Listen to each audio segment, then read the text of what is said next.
Why we should lower the voting age to 16. Have you ever wanted to vote but you were too young? You felt like you had to wait too long till you're able to have a say in our government? That's why we should lower the voting age from 18 to 16. Shaving off 2 years until voting age will be beneficial to our government because 16-year-olds are mature enough to be able to vote for the state of a country they will live in as an almost fully developed person. Kids in their late teens are emotionally and mentally developed enough to make big decisions, such as supporting a presidential candidate.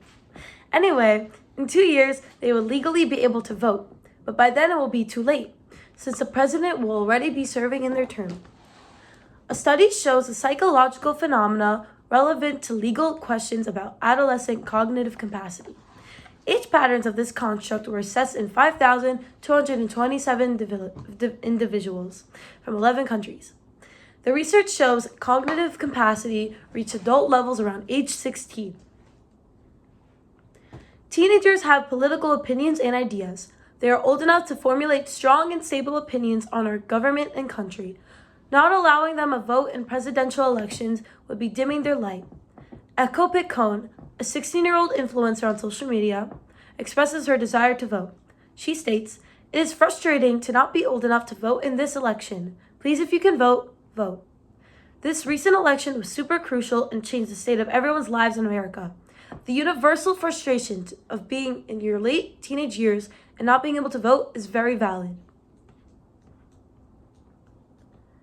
Giving 16-year-olds the ability to vote will better presidential elections by adding more of the population into the percentage of voters.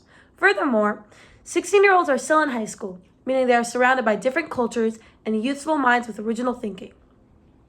They aren't fully enveloped in traditional political beliefs yet, and can learn to extrapolate and make generalizations based on real-life situations so they can come up with new political ideas that can benefit our country. Besides, teens typically enter the formal operational stage of cognitive development, where they can think about abstract concepts and solve complex problems. So they've got voting in the bag. Also, cognitive capacity matures by 16, so they're sharp with knowledge and ready to learn about politics and make just decisions. Once again, we should lower the voting age to 16. Teenagers this age are mentally developed enough to have the decision of promoting a person who can potentially be the face of our country. These kids will most likely make a vote since voting is in their curriculum, which will encourage and inspire them. Older teens, even if not 18, should have a say and a voice in the state of the country they will be adults in just several years. We have the opportunity to make a change. As of right now, we can start to turn a mic to the younger kids of America and see what they have to say.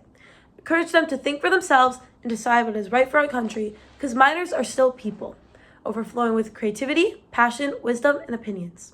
It's so crucial to do this, so when it's time for our children to vote, they will already be bosses of the system with a sturdy voice of opinions that are valid and justified.